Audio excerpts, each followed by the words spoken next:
you do? Trust you are well. Yeah, yesterday I made a video in fighting spirit. Thank you to all of you who have watched the video, who have shared the video, who have helped the video to circulate so effectively. I am grateful. As happens, I still don't understand how many people were contacting my husband about the video. He was at work. He hadn't even seen the video. Have you seen she's online? And people will think, again, I don't know why what people will think matters, What people will think does not matter. What is what matters. If what people will think is not what is, I don't see why it should bother you. And if what people will think is what is, well, if you are happy for it to be, then what's the big deal? Let me tell you the improvements in my life this morning. I came from hospital last night. So actually this can also come off. No more butterfly needle. My hands are free. Good morning, Getty. How are you, my darling?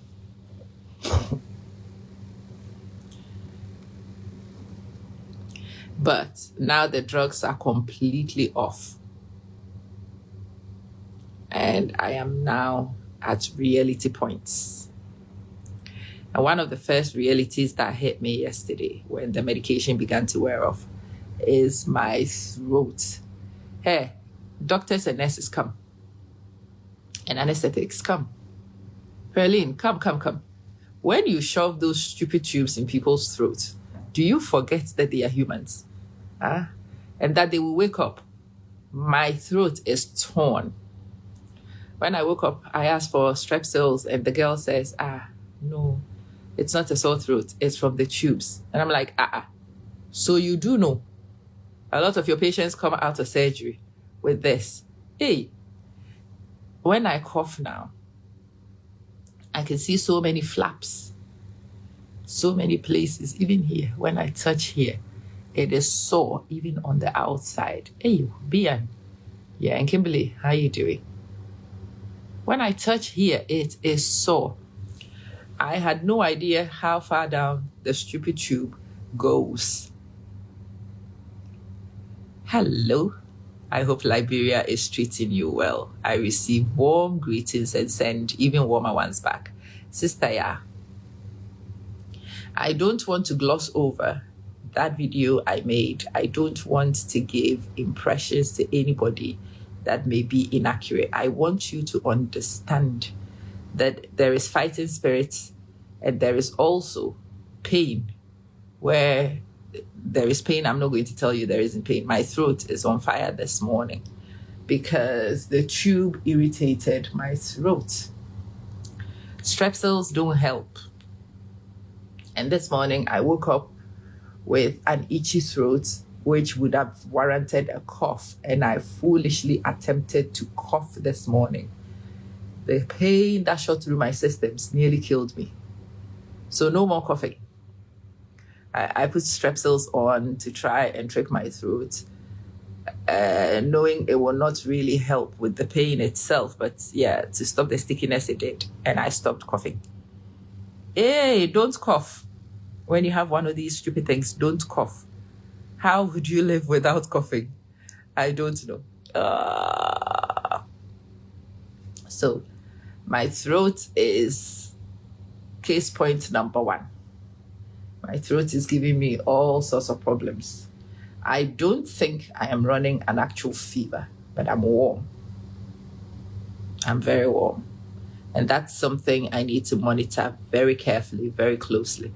If I begin to run a fever, I need to run to the hospital ASAP, because that will suggest that my body is rejecting something, it's reacting to something.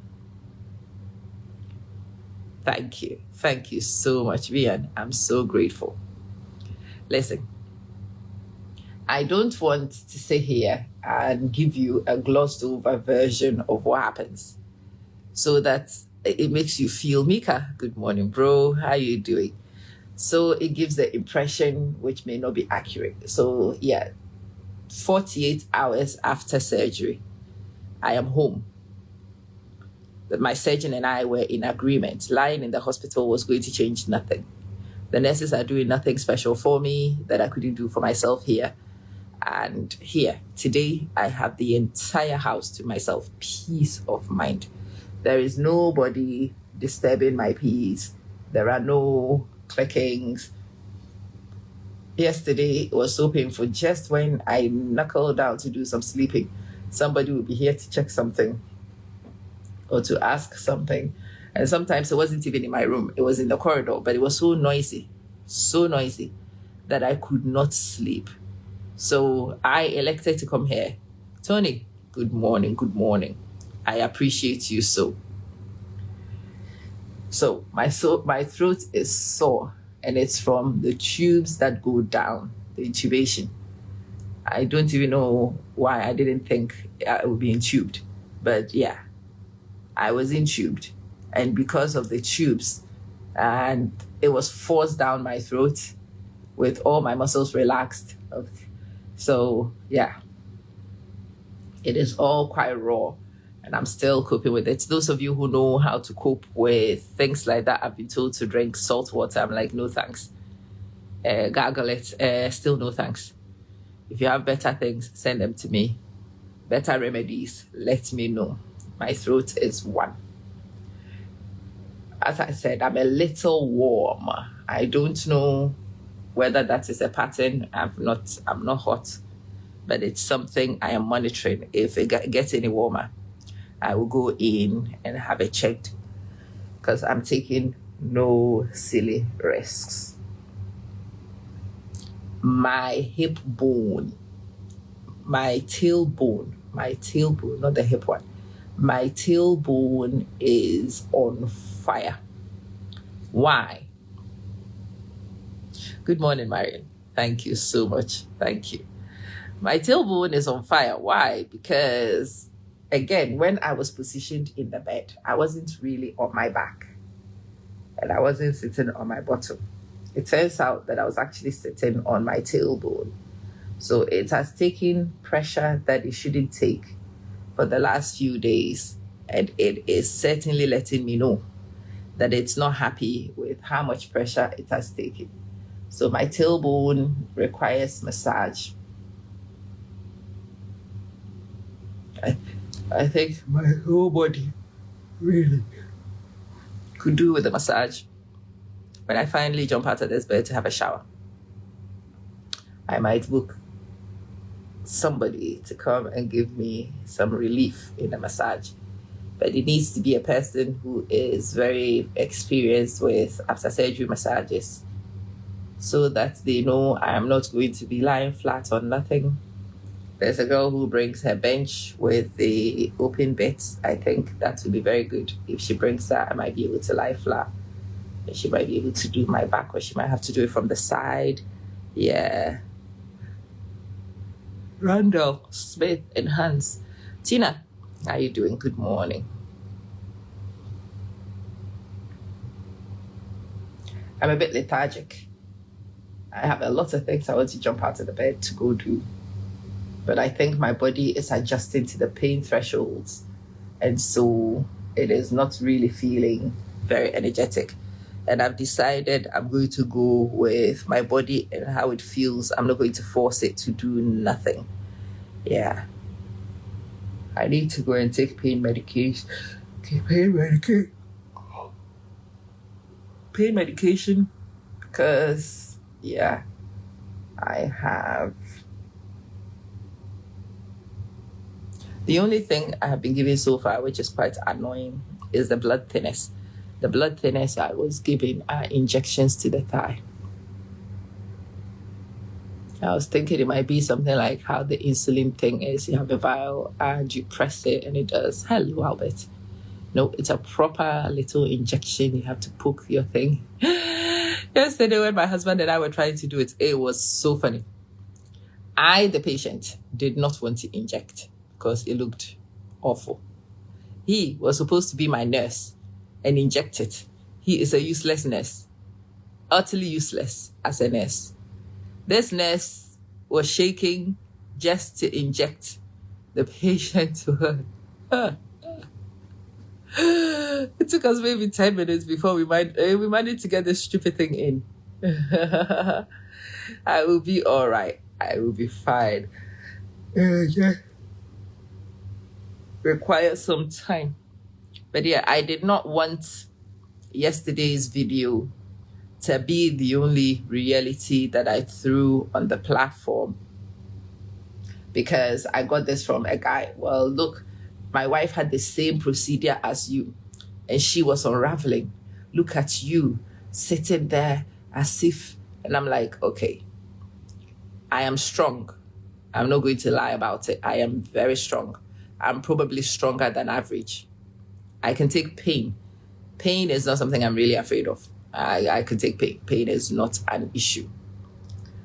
My pain threshold is quite high. But I do not want to dehumanize this and make people think that other people who are expressing their pain are exaggerating. There is pain. I just don't dwell on it. Good morning, Ernestina. How are you doing? Thank you, sis. Thank you so much. Mika, I'm doing much better today. Much, much better today. Purity and Lillian, good morning. Yeah, I don't want you to bastardize somebody's pain because you saw me sitting post-op talking. I think sitting post-op talking yesterday, I was in less pain than I am today because the medications were still in my system yesterday. I wanted to switch this on. You can see that I am constantly massaging my tailbone. It is sore. And I've already told you, righty, my throat is torn up. It's ripped to shreds. Albert, yeah. And so if somebody comes from surgery and the person tells you their discomfort, don't you dare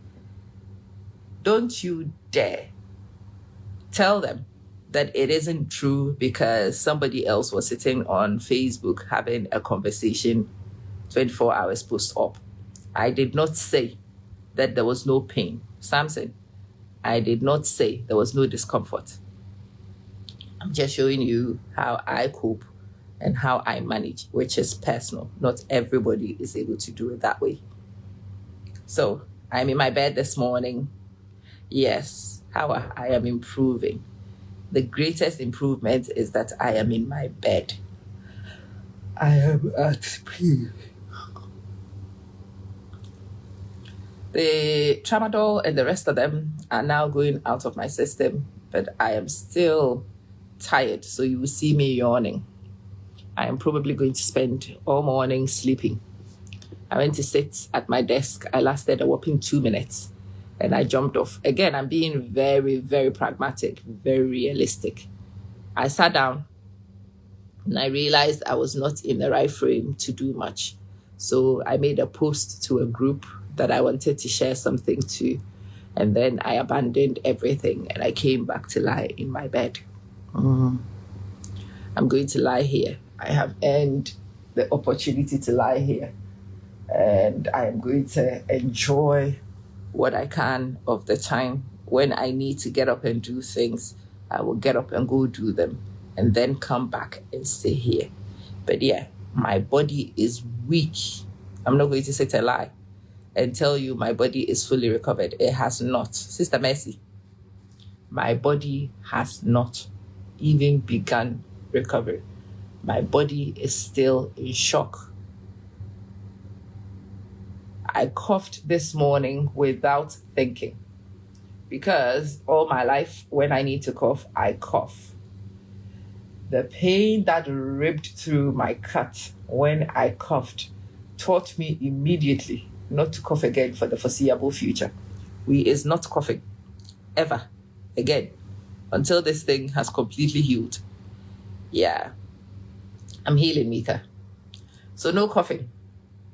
No coughing. And yeah, those of you who are sending post-op care advice, I really appreciate you. I really appreciate you. Chiwe, I am feeling better in some ways. I am mobile. I am free. I am no longer under hospital observations. The fact that my surgeon was confident enough to send me within 24 hours is a compliment, really. He did that because he knows I'm not stupid. He knows that I will be sensible. And if I need help, I will come straight up. He has those assurances in place. So he sent me home.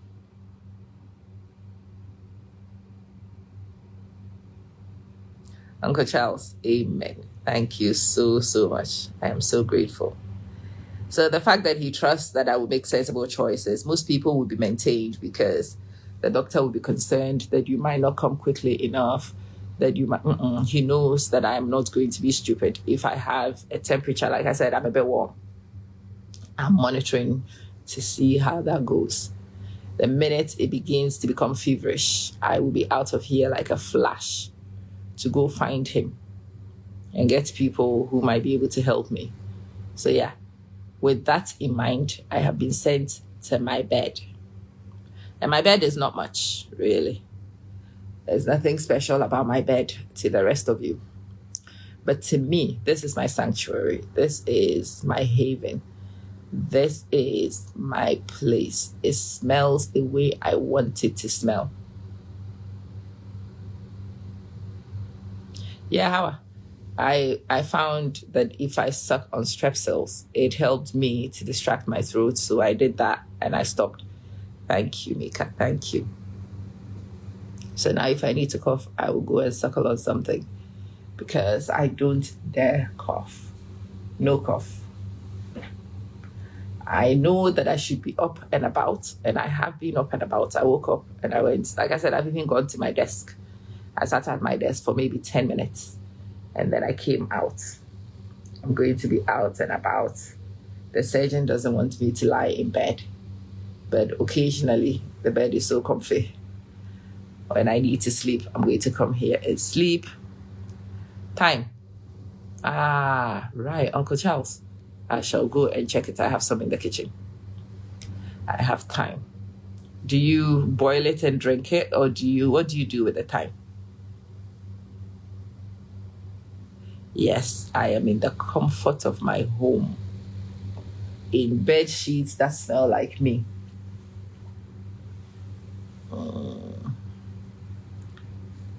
Sheets that are comfy, very comfy.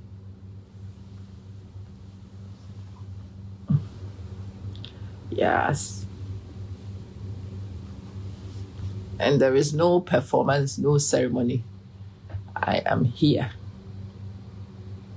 I feel very comfortable that people have let me do this the way I want. I was talking to my friend and she was telling me that she would have liked something similar, but her husband will not listen. Her husband is a performer. So he needed to come to the hospital with the balloons, with the flowers. He was talking to all the nurses. He was a superstar in the hospital. Everybody knew him. And I was just telling her, that is the worst nightmare for me.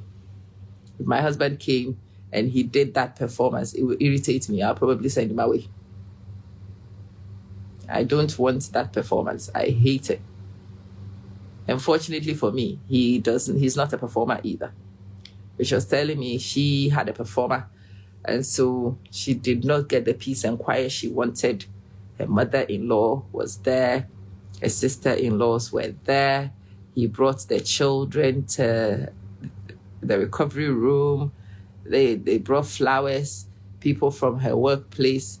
There was a whole contingent of about 10 people from her workplace who filed into her little room. There was nowhere for them to sit. People were standing. There was fake happiness. And I'm like, I would not be able to perform. That will cause a problem for me. Because in this state, I am not really good. I'm not one who performs anymore, you know? Yeah, hi Marcia, I don't perform.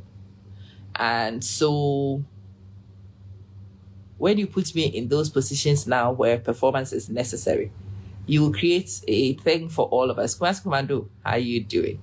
You will create a situation for all of us because I don't have the energy to. I want to lie here. Those of you who are contacting my husband, somebody sent him a really heartfelt one. Quite disappointed that he had left me. I'm like, which part of the woman wanted to be left alone is difficult for you to understand? This woman actually wants to be alone. This woman wants to learn how far my body is able to cope. This woman does not want to be dependent. I do not. It's the worst situation for me. I don't want to be dependent. I want to be able to do things. And I want to have a relationship with the person because they want to and I want to, not because either of us need to. Any relationship based on need is one I dislike. I don't want. So I want him to have his freedoms to do his thing. When he was here and he helped me move around, that was really helpful. It's those little things. He rubbed my back. That was amazing. That's all I need, you know. I am very low maintenance. I just need a person to spontaneously rub my back. I want a person to do little things to try and make me comfortable.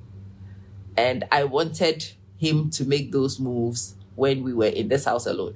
If I didn't tell you any of those things, nobody knew.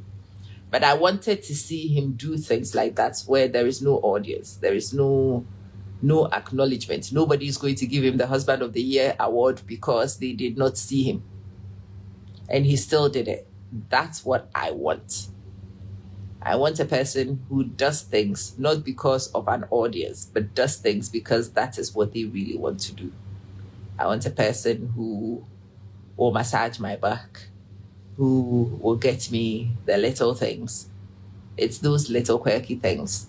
I can do a lot of things for myself. I can even massage my own back, but it's nice for somebody to spontaneously do your back. Yeah, that's what I want. That's what I want. If you are going to buy me something, you need to bring it to my house. Within the privacy of coming to my house to spend the time with just me. It is not something I expect you to go and announce to anybody. I just sent flowers to Mamet. If you are sending flowers to Mamet just so you can announce it, Mamet doesn't want your flowers. She does not. Oh. And I just sent this and I just did this.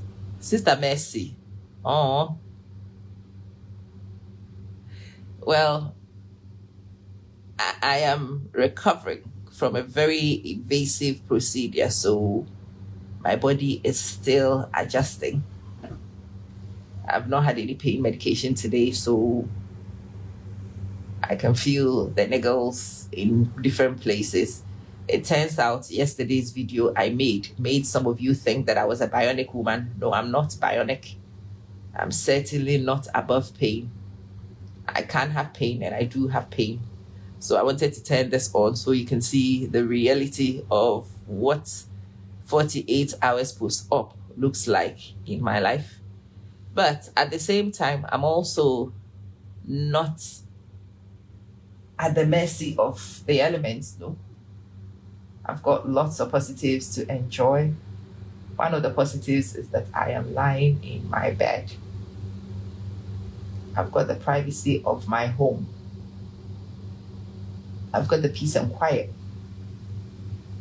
And to be honest, here, whatever I can have will be brought to me. I can order food, hot food, and it will be brought. I can have anything I want, really, whilst I lie on my back. Which is how I want to play this life. So when you have partners who undergo these procedures, please do not use me as a yardstick of measurement and go give people problems because they are in pain and they let you know they are in pain. I am in pain. I'm not going to tell you I'm not in pain. I am in pain. But it is my nature not to dwell on feeling helpless. It is my nature to focus on the things that I'm still in control of. I'm a control freak, so I still do want control. Yeah. It doesn't mean that those who are not control freaks and not seeking control are lying about their experience in any way. Each person's body will react differently, you know? And yeah, my body is not that young. My body is not that good with recovery. The first time I had a child, I had a baby, a traumatic 6-day labor. And when I finished, I jumped up. I went to wash the baby, even with my butterfly needle in place, because I did not want my son to get body odor. And I had been told, if you let the meconium settle too long, it can create that issue. And I was not going to confine my child to that experience. So I was out washing. The nurses came, they saw me standing washing the baby.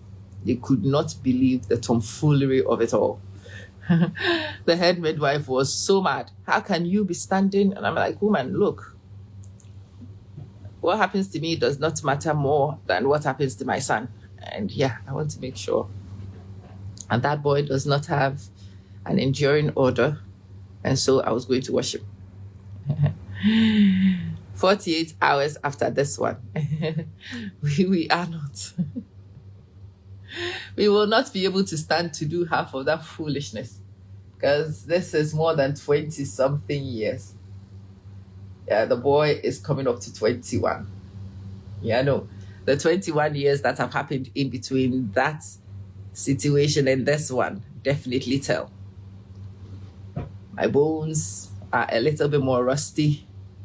My muscles certainly more sore. My mind a little bit more in the direction of self-preservation and personal comfort. Laura too. I am certainly more interested in personal comfort and preservation than I did at that time. And so I am remaining in this bed, trying to chill. Sister Vida. Resting. And if you know my husband's number, please leave him alone, yeah? Let him have some peace. He has not offended anybody. He has not committed any crime. He is living with me the way I insist he should live with me. He is being real with me, and I like it. He is not performing because I hate it.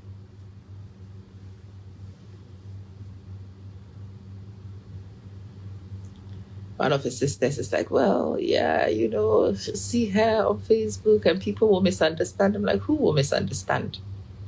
What would they misunderstand? What is there to misunderstand? A woman my age should be able to say how she wants to be treated. A woman my age should be allowed to engage the way she wants to engage. I'm happy for all of you to do things your way. That's not a problem for me. But for me, this is ideal.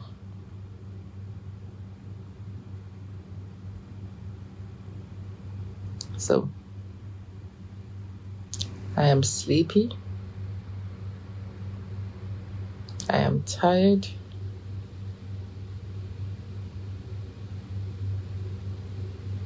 Elizabeth and Deborah, I am sleepy.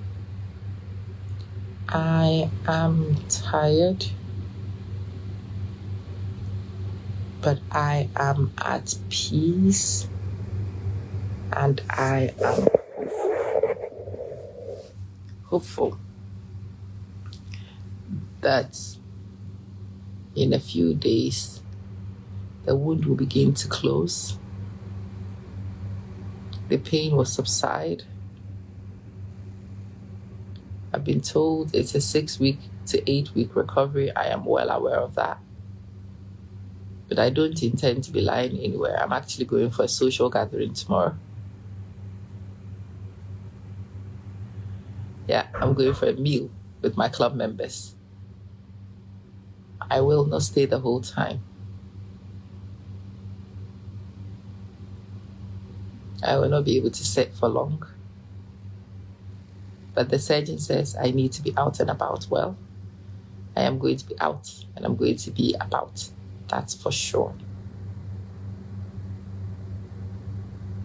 Those things, I live for them. I live for the interactivity. I live for the laughter.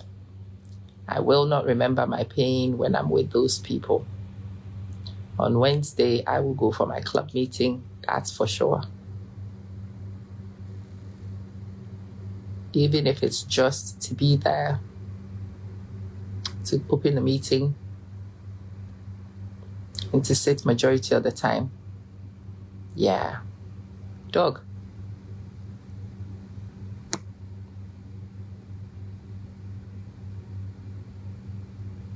And if you are at this stage where you are thinking what you are thinking and feeling what you are feeling, please know that your feelings are legitimate, yeah? Your thinking is legitimate. How you want to do things is also legitimate. You don't have to do things the way other people think it should be done. They don't get to dictate your life for you. You get to dictate your own little life.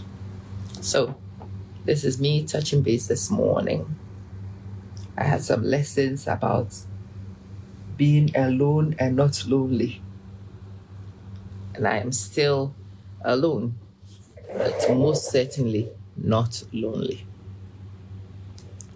I am very comfortable. I am at peace.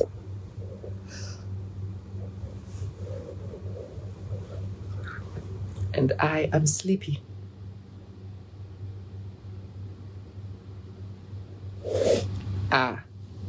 Laura too. So I have been told to get mobile. I understand that the more mobile you are, the quicker you heal.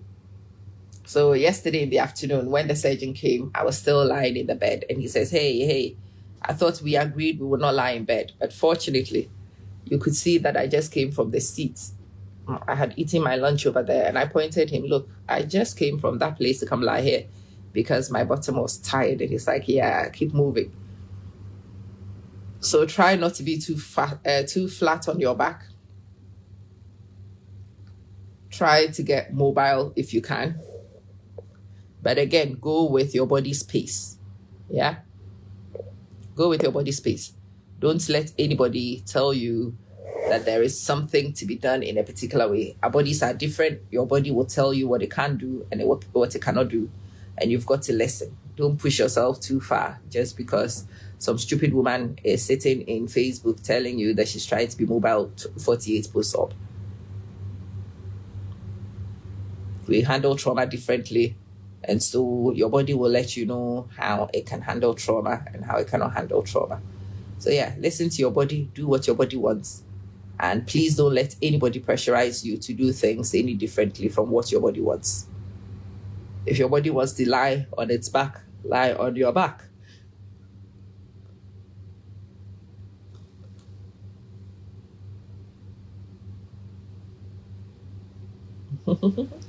Thank you, Sister Bessie. Yes, when I finish this, I'm just going to remain here. And it looks to me that I might be blessed with some sleep, so I will take it. When I wake, I will go and make some breakfast. And then I will have, well, I think breakfast is actually made for me. I will warm some breakfast to eat, and then I will take my medication. By which time, the husband should be back. And then I will sit here and do some princess stuff. Can I have some soup, please? Can you please give me a... I don't want this one.